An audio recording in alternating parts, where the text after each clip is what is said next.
Здесь пришли представители газеты «Ассалам». Они по двух выходов. Эти представители, которые распространяют газету «Ассалам», это мы знаем, эта газета выходит в месяц 350 тысяч экземпляров.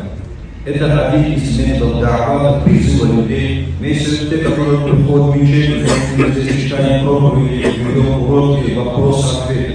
А те, которые не приходят, как нам с ними работать? И со всеми этими людьми мы должны работать призывать. Но мы не можем, потому что мы заняты. Один из выходов – это газета «Ассалам» на таджикском, на русском, на выходе. Мы можем подписываться, можем покупать эту газету, и в этом идет помощь кому?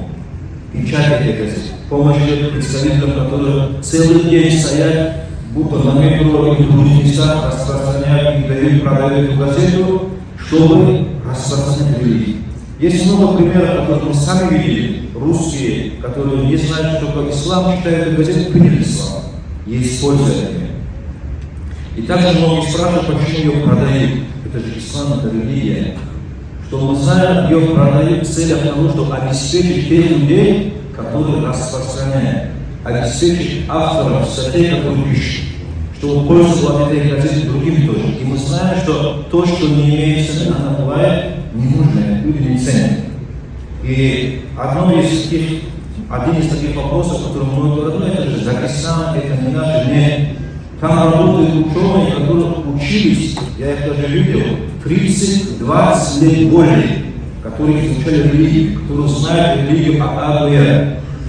И эти люди смотрят и проверяют, чтобы не было ошибки. На вопросы, которые вы задаете, там вы находите ответы. И на все случаи жизни, которые нам необходимы, для семьи, для детей, для близких, там используют. Из-за этого, когда мы подписываемся, или когда мы покупаем, мы участвуем в распространении этой газеты.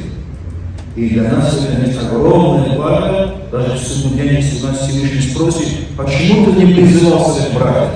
Скажем, мы брали газету, помогали распространителям, чтобы они эту работу делали, потому что у нас не было времени, у нас есть что сказать.